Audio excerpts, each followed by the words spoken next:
Chemistry का class second है। Some basic concept of chemistry का टॉपिक है मोल कंसेप्ट। मोल कंसेप्ट भी इंपॉर्टेंट टॉपिक है। सबसे पहले इसमें एक टर्म आता है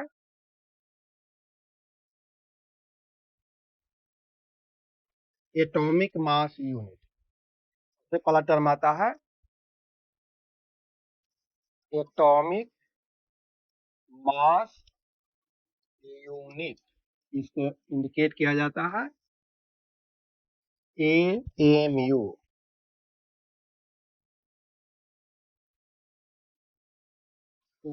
AMU और simply U। Atomic mass unit को AMU और U द्वारा इंडिकेट करते हैं। एटॉमिक मास यूनिट क्या है? किसी भी फिजिकल क्वांटिटी को मेजर करना रहता है, उसी के कोरस्पॉन्डिंग एक यूनिट लेते हैं। जैसे सपोज दैट मान लिया कि टेबल का लेंथ मेजर करना है तो उसको फीट में भी मेजर कर सकते हैं, सेंटीमीटर में भी मेजर कर सकते हैं, मीटर में भी मेजर कर सकते हैं। तो लंबाई को मेजर करने के लिए लेंथ एक यूनिट लिया गया है, ऐसा यूनिट होता है मीटर। उसी तरह से मास को हम लोग ग्राम में भी व्यक्त करते हैं, किलो में भी व्यक्त करते हैं। लेकिन जो यूनिट लेते हैं वो अपने हिसाब से लेते हैं। एक तो स्टैंडर्ड होना चाहिए जिसे दुनिया के सभी लोग जाने, और छोटा चीज को मेजर करना है तो छोटा यूनिट लेते हैं, बड़ा चीज को मेजर करना रहता है तो बड़ा यूनिट लेते हैं।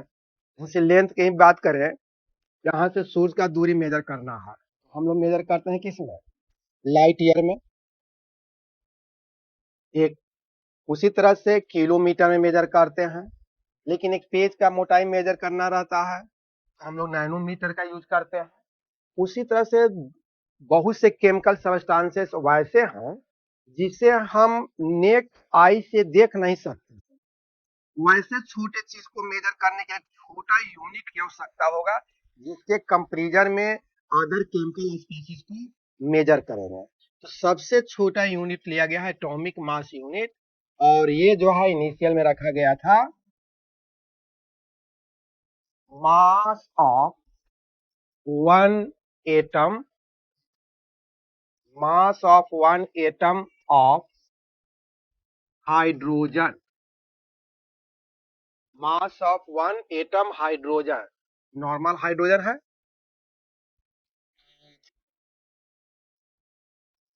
known as atomic mass unit. It is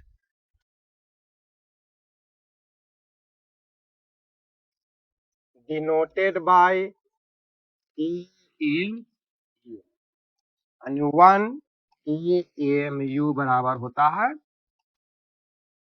mass of one atom of hydrogen, और इसका वैल्यू होता है 1.67 इंटू 10 के power -24 gram.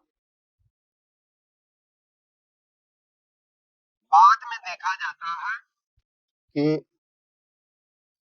Mass of 12 atom hydrogen equal होता है mass of one atom carbon 12। यानी यहां से mass of one atom hydrogen equal होगा 1/12 mass of one atom C2।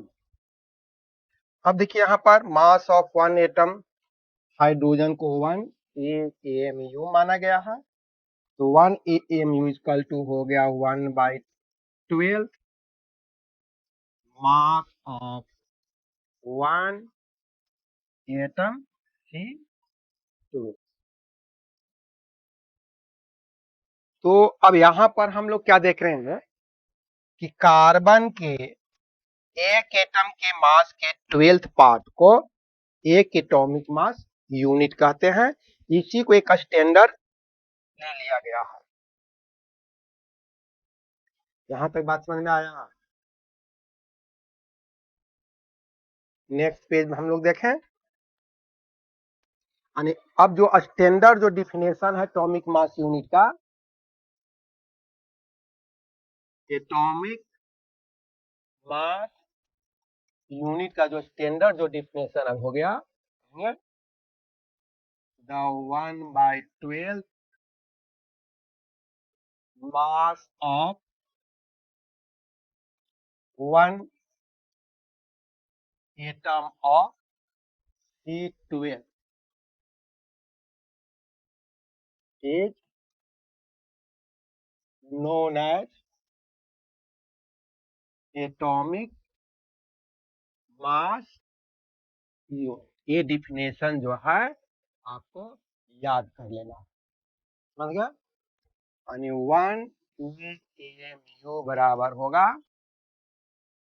Mass of one atom of C12।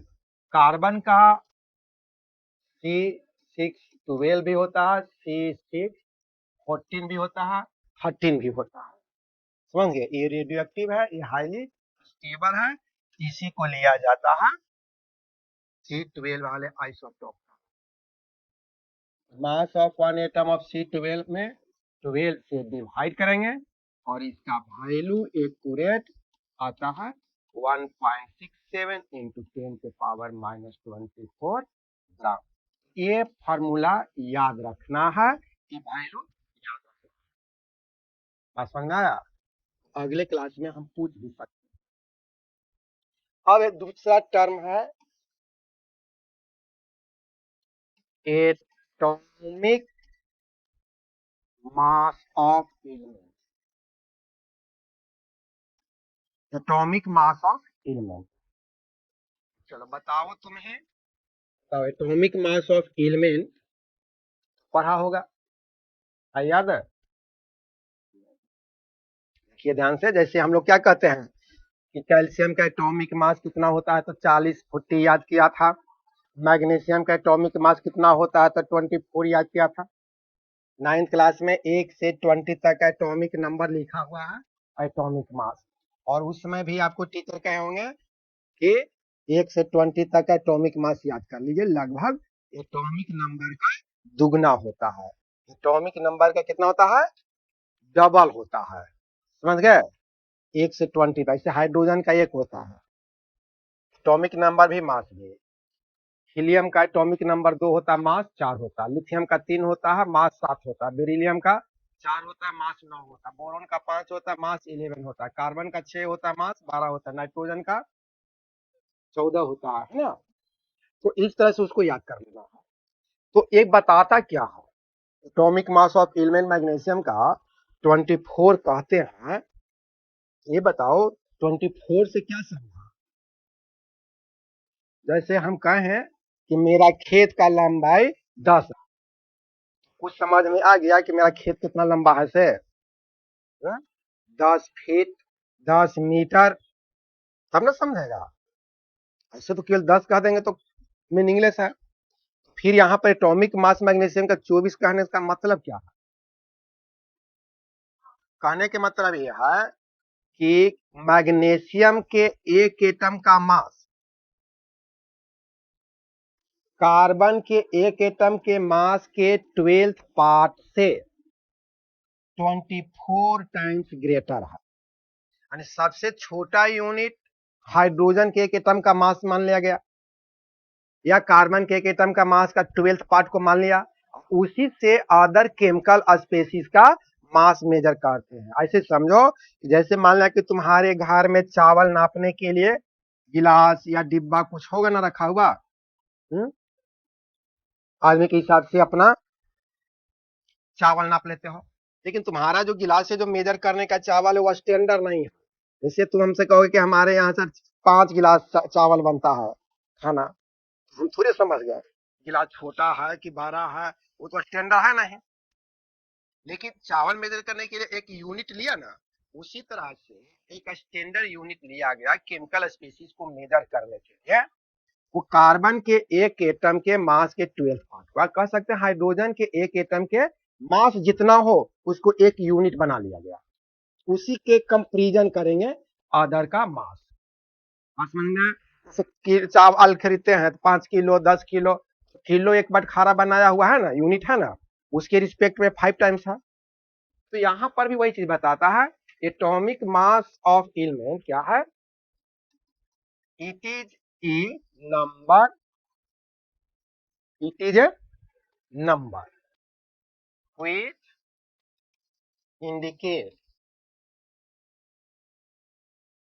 which indicate the mass of an atom of element is how many times greater than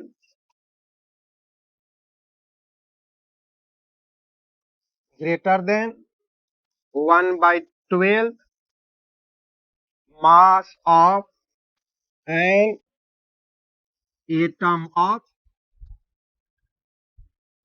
C12। किधर से क्या कहता है, atomic मास element का एक number है। Atomic मास क्या है, एक नंबर है जो इंडिकेट करता है कि किसी भी एलिमेंट के एक एटम का मास कार्बन के एक एटम के मास से कितना टाइम्स ज्यादा है। क्लियर है? यानी यहां पर हो गया एटॉमिक मास ऑफ एलिमेंट बराबर हो गया mass of an atom of element में डिवाइड करेंगे, mass of an atom of element में डिवाइड करेंगे 1/12 mass of an atom of C12। ये बात समझ में आ गया 100%? कोई इसमें किसी तरह का कोई प्रॉब्लम डिफिनेशन में नहीं? तो हम नेक्स्ट पेज चलते हैं। यानी आपका atomic mass of element is unitless हो सकता है क्योंकि रिलेटिव है, लेकिन यदि एटॉमिक मास को ग्राम में यदि एक्सप्रेस करेंगे ना तो एक मोल को इंडिकेट, इसलिए हम लोग आगे बात करें। सेकेंड टर्म आता है, मान लें कि यहाँ पर थर्ड टर्म है मोलकुलर मास। मोलकुलर मास किसको कहेंगे, बोलिए, मोलकुलर मास किसको कहेंगे? हाँ, तो ध्यान दें, मोलकुलर मास कहेंगे किसी एक मॉलिक्यूल्स में जितने एटम्स हैं वह सभी एटम के एटॉमिक मास का सम मोलकुलर मास होगा। कह सकते हैं sum of the mass of all atom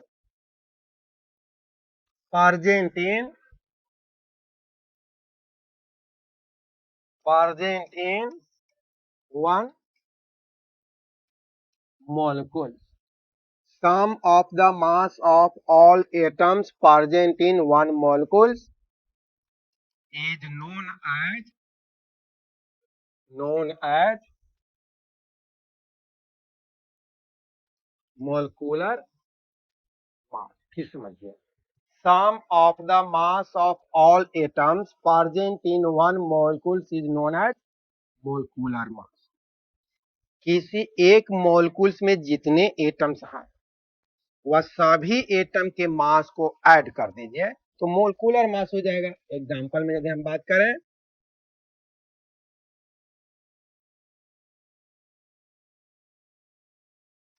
molecular mass of glucose, glucose का फार्मूला क्या होता है? C6H12O होता है। तो इसका मोलकुलर मास कितना हो जाएगा? तो 6 एटम कार्बन का है, 6 एटम कार्बन का है, तो 6 इंटू कार्बन का एटॉमिक मास 12, 12 एटम हाइड्रोजन का है, हाइड्रोजन का 12 इंटू 1 प्लस 6 एटम ऑक्सीजन का है, तो 6 इंटू 6 सॉल्व करेंगे। 72 प्लस 12 इंटू 96 आ जाएगा 180 यू, या इसी को 180 यू भी लिख सकते हैं। और यदि इसको ग्राम में यदि लिख दे, ग्राम में यदि एक्सप्रेस कर दे, एक मोल को इंडिकेट, तो हम मोलकुलर मास को यदि ग्राम में एक्सप्रेस कर देंगे, एक मोल को इंडिकेट करें। ये हो गया मोलकुलर मास। इसी तरह से molecular mass of calcium phosphate, calcium का 3 गुने 40 प्लस 2 31 प्लस 4 इंटू 16 हो जाएगा 40 टीआई। दूसरा से 2 इंटू 16 चौके 64 और 31 95 यानी 310 AMU या 310 ग्राम लिखेंगे पर मोल लिखेंगे। ये बात समझ में आया?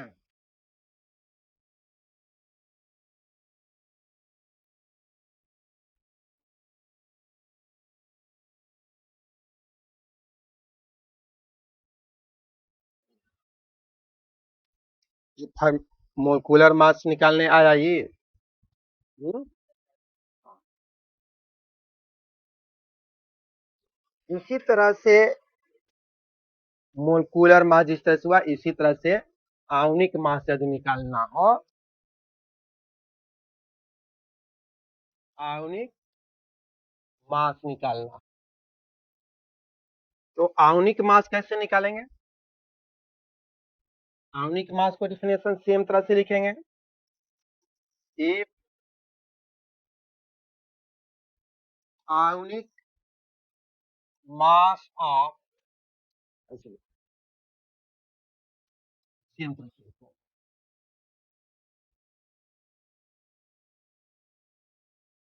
sum of the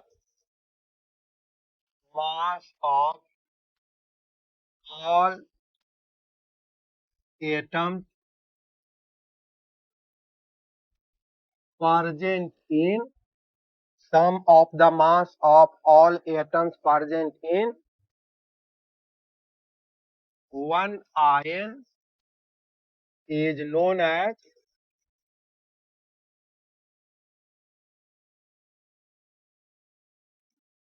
ionic mass.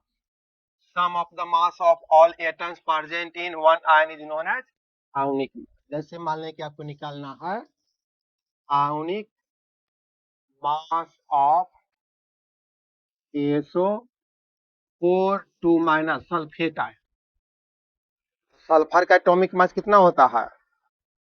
32 और 4 atom 4 into 6, plus minus electron के कारण होता है, और इलेक्ट्रॉन का जो मास होता है और प्रोटॉन न्यूट्रॉन के कंपैरिजन में नेग्लिजिबल होता है, तो प्लस माइनस से मास पर कोई इफेक्ट नहीं पड़ेगा, उसको लिखने की कोई जरूरत नहीं है।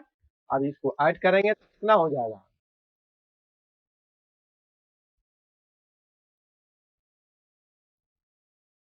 16 में 4 से मल्टीप्लाई करेंगे 32 प्लस 64 यानी 90 AMU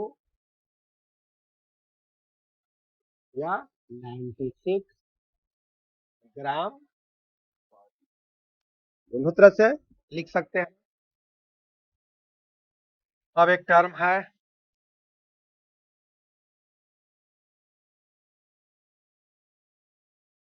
ग्राम एटम,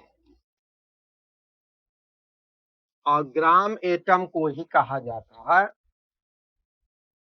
मोल एटम। ग्राम एटम को ही क्या कहा जाता है? मोल एटम। ग्राम एटम किसको कहेंगे? मोल एटम। ग्राम एटम का मतलब 1 ग्राम नहीं, एटॉमिक मास के बराबर होता है। If atomic mass is expressed in gram is known as 1 gram atom or 1 mole atom। इस एग्जांपल्स में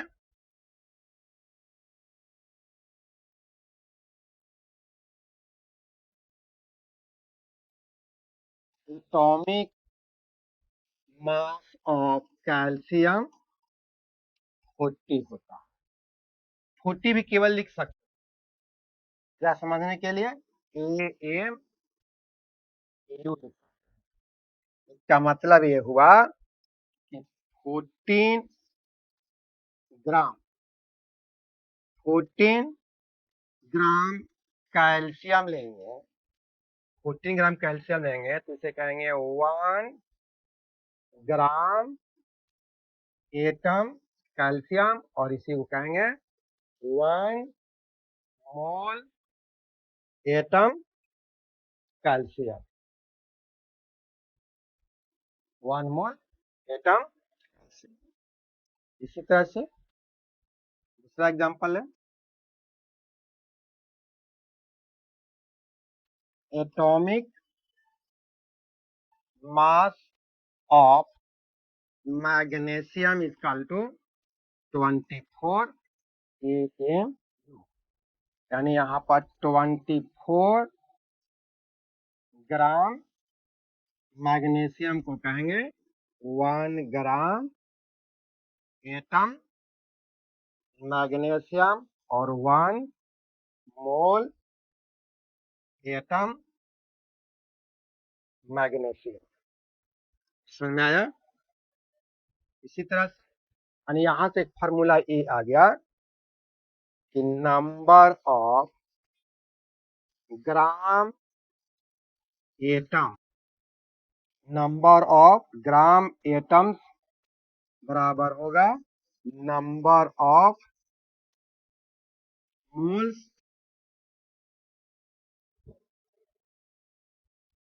एटम्स।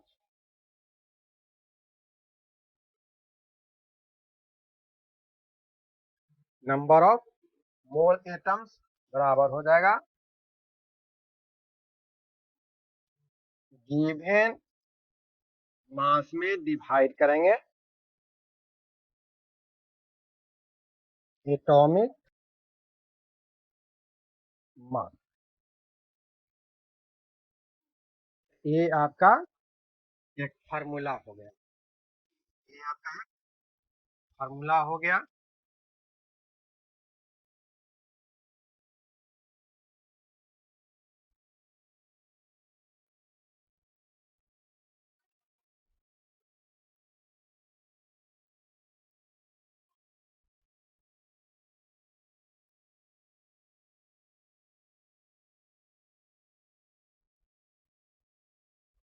अब हम बात करें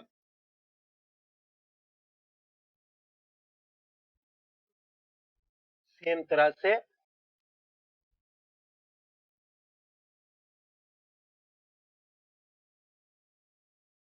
ग्राम मोलकुल्स और मोल मोल। तो सेम तरह से डिफिनेशन होगा, यहाँ पर भी डिफिनेशन सेम होगा। ग्राम मोलकुल्स और मोल मोलकुल्स का डिफरेंस सेम होगा।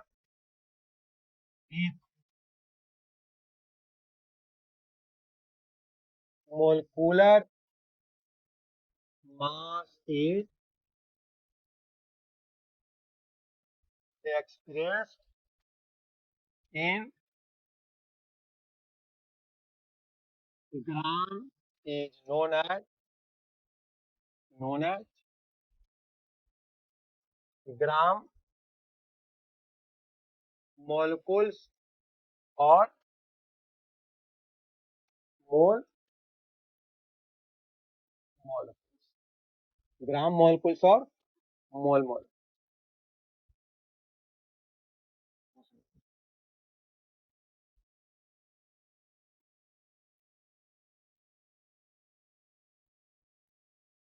Molecular mass of ammonia, ammonia का मोलकुलर मास कितना हो जाएगा?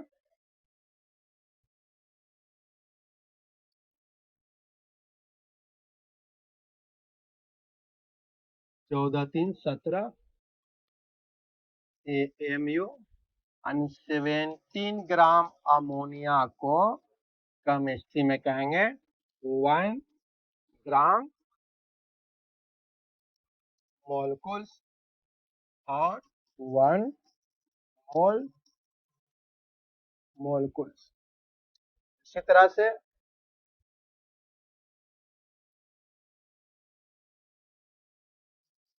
Molecular mass of calcium carbonate निकालेंगे। इसका आएगा कैल्शियम का 14 + 12 + 3 × 16 बराबर 100 AMU अनु 100 ग्राम कैल्शियम कार्बोनेट को कहेंगे 1 ग्राम मोलकुल और 1 मोल मोल। अब ग्राम मोलकुल्स हो गया। इसी तरह से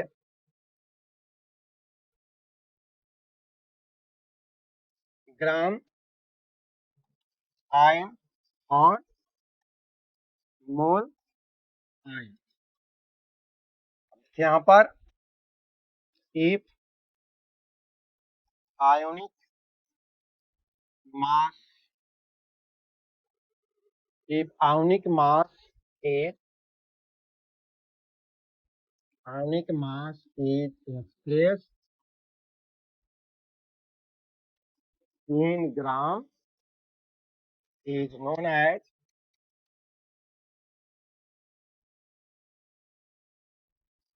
ग्राम आयन और मोल आयन। एग्जाम्पल्स में ionic mass of NH4+, ionic mass of NH4+ कितना हो जाएगा?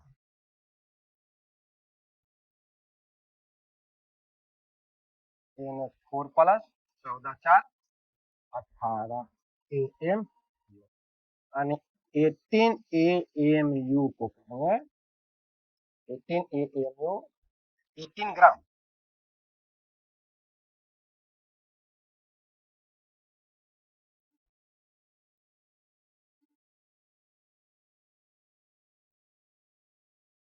18 ग्राम NH4+ को कहेंगे 1 ग्राम आयन और इसे कह सकते हैं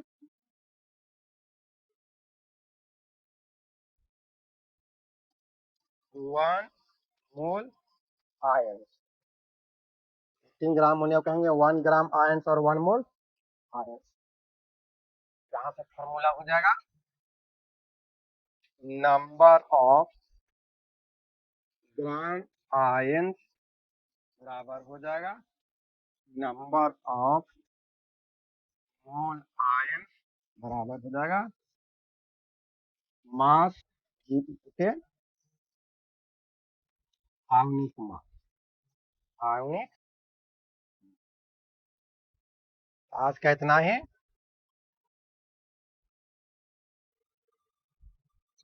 ये जारी रखने के लिए आप लोग जो है इसे लाइक करें और सब्सक्राइब करें और आपके कोई भी स्टूडेंट होगा उसको ये बता दें।